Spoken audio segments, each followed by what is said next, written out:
नमस्कार मित्रांनो, मी शिवकुमार गुनरे. मित्रांनो, अशोक सराफ सिनेसृष्टीतला एक विनोदी बादशाह अभिनेते अशोक सराफ यांचं नाव घेतलं की माणसाच्या चेहऱ्यावर एक हसू खुलतं. त्याचं कारण असं आहे की अशोक सराफ हे जरी त्यांचा चेहरा तसा एवढा आकर्षक नसला तरी विनोदी चेहरा आणि चेहऱ्याचे विनोदी भाव बघून माणसाला हसू फुटायचं आणि हसू यायचं. आज अशोक सराफ यांचं जवळजवळ त्यांनी 80 वर्ष वयाची गाठत आलेली आहेत. तरी सुद्धा त्यांचं अजून तसं तब्येत सुदृढ आहे. अनेक कलाकारांना व्यसनामुळं, काही आजारामुळं मृत्यूला सामोरे जावं लागलं असलं, तरी हिंदी चित्रपटातले अमिताभ बच्चन आणि मराठी चित्रपटातले अशोक सराफ यांचं तसं जीवन यशस्वी आणि आत्तापर्यंत वय झालं तरी सुद्धा त्यांना अजूनही चित्रपटातल्या ऑफर येतात आणि ते अजूनही चांगल्या प्रकारे काम करत आहेत. म्हणून आज आपण एक अशोक सराफ यांच्या जीवनावर आपण आज बोलणार आहोत. अशोक सराफ यांचा तसं मूळचं कुटुंब त्यांचं बेळगावचं. खरं तर महाराष्ट्राची स्थापना करण्याच्या अगोदर बेळगाव महाराष्ट्रात यावं, कारवार महाराष्ट्रात यावं, असं बऱ्याच महाराष्ट्रप्रेमी लोकांना किंवा जे त्यामध्ये चळवळीत लोक होते त्यांचा प्रयत्न होता. परंतु त्यामध्ये काही गावं तशी आली नाहीत. म्हणून तर अण्णाभाऊ साठे यांनी माझी मैना गावाकडे राहिली, जीवाची होते काहिली. बऱ्याच लोकांना वाटतं की अण्णाभाऊ साठेंनी जे गाणं प्रेयसीवर लिहिलंय की पत्नीवर लिहिलंय असं वाटतं, परंतु ते तसं झालेलं नाही.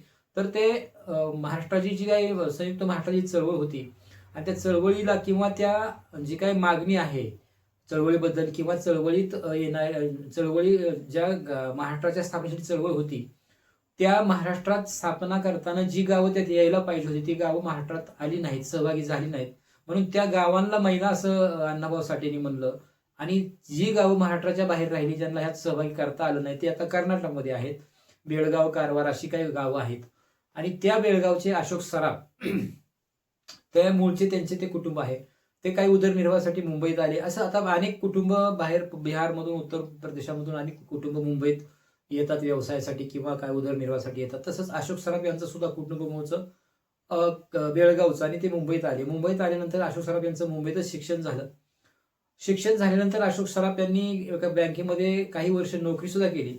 परंतु अशोक सराफ यांच्या जन्मतच त्यांच्या अंगात कलागुण होते आणि कलागुणांना वाव देण्यासाठी मुंबईमध्ये एक चांगलं प्लॅटफॉर्म होता. आता अशोक सराफ यांनी काही पहिल्यांदा नाटकात कामं केली, काही सिरियलमध्ये सुद्धा कामं केली. परंतु त्यांना वयाच्या 18व्या वर्षी एका चित्रपटात त्यांना काम मिळालं आणि तिथून त्यांची कारकीर्द सुरू झाली. ती आजतागत त्यांची कारकीर्द सुरूच आहे. त्यांना अनेक महाराष्ट्र शासनाचे पुरस्कार मिळाले, पद्मभूषण पुरस्कार मिळाला, फिल्मफेअर पुरस्कार मिळाले, अनेक चित्रपटात त्यांना पुरस्कार मिळाले. खरं तर अशोक सराफ यांना एक एका पहिल्या चित्रपटात छोटीशी भूमिका मिळाली, परंतु त्यांचा पुन्हा एक संबंध आला मोठे एक विनोदी अभिनेते दादा कोंडके यांच्याशी. आणि दादा कोंडके यांच्या चित्रपटात त्यांना पांडू हवालदार या चित्रपटात दादा कोंडकेने रोल दिला. आपण बऱ्याच जणांनी तो चित्रपट पाहिला असेल. पांडू हवालदारमध्ये 2 हवालदार आहेत, दादा कोंडके आणि अशोक सराफ. या दोघांनी हवालदाराची भूमिका केली. त्यामध्ये त्यांनी चांगल्या प्रकारे अशोक सराफ यांनी हवालदाराची भूमिका पार पाडली आणि ते महाराष्ट्राला माहिती झाले. त्याच्यानंतर दादा कोंडके यांनी त्यांना राम राम गंगाराम या चित्रपटात त्यांना ममतेची भूमिका दिली. आपण ते पाहिलं असेल. अतिशय विनोदी भूमिका आणि विनोदी भूमिका पार पाडत असताना अभिनयामध्ये कुठेही कसूर दिसत नव्हती आणि अशोक सराफ चित्रपटात आहेत म्हणल्यानंतर प्रेक्षक अगदी गर्दी करायचे.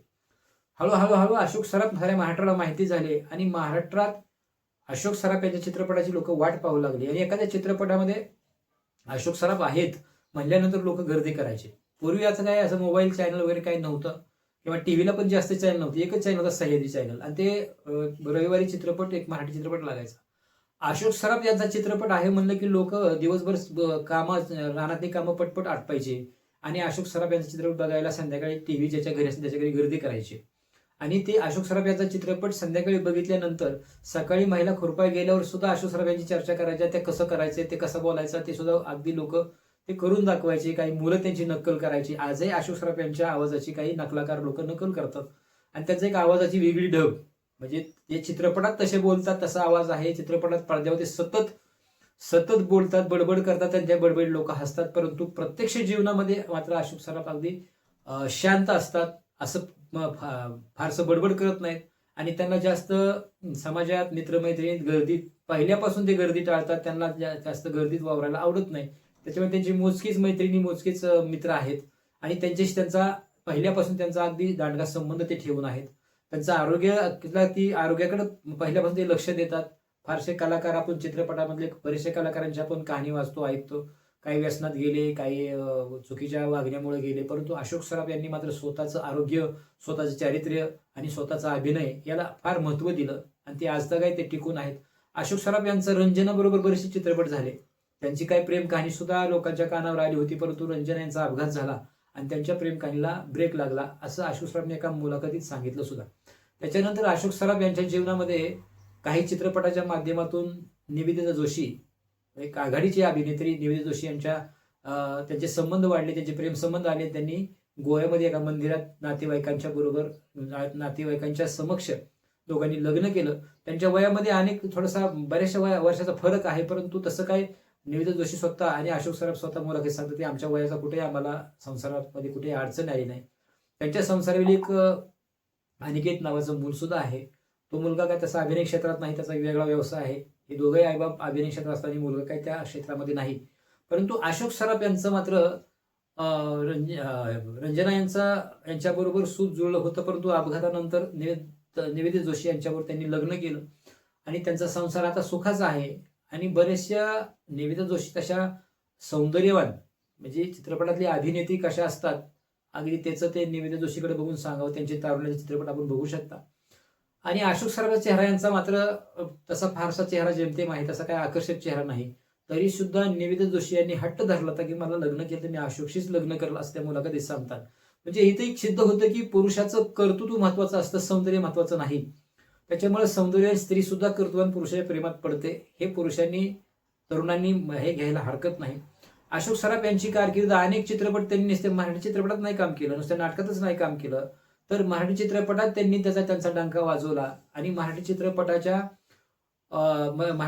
विरोधाचा बादशाह म्हणून त्यांना गणलं गेलं आणि अनेक महाराष्ट्रीयांच्या त्यांनी हृदयावर अधिराज्य गाजवलं. असं करत त्यांना हिंदी चित्रपटामध्ये सुद्धा बऱ्याचशा ऑफर आल्या आणि हिंदी चित्रपटातल्या बऱ्याचशा गाजलेल्या चित्रपटात त्यांनी कामं केल्यात. कर्ण अर्जुन असेल, कोयला असेल किंवा अजय देवगणचा सिंघम असेल, अशाच अनेक चित्रपटात त्यांनी चांगल्या प्रकारे भूमिका केल्या. अशोक सराफ चित्रपटात आहेत म्हणल्यावर चित्रपट चालतात अशी बऱ्याचशा निर्माते दिग्दर्शकांची एक धारणा होती आणि ते चित्रपट चालले सुद्धा. बऱ्याच लोकांना, आता काही लोकांचा आजही टीव्हीला जर अशोक सराफ चित्रपट लागला, आज चॅनलचा जमाना आहे, आपण चॅनल चेंज करताना करत करत जर अशोक सराफ यांचा चेहरा दिसला तर पुन्हा दिवस येऊन आपण तो चित्रपट पाहतो. 2 मिनिटं का व्हायना, तासभर व्हायना चित्रपट वेळ काढून आपण तो चित्रपट पाहतो आणि त्यांच्या विरोधात आपण थोडंसं हसून जातो. अशोक सराफ यांच्यावर कोणाचाही राग नाही, म्हणजे आझाद शत्रू ज्याला आपण म्हटलं जातं, ज्याचा कुठेही शत्रू नाही, असे अशोक सराफ. त्यांना आजार सुद्धा त्यांचा शत्रू नाही, त्यांना आजाराने सुद्धा कधी ग्रासलं नाही. आज त्यांची तब्येत तरीही ठणठणीत आहे, ते आजही अभिनय करतात आणि अशा अशोक सराफ यांना मानाचा मुजरा. धन्यवाद.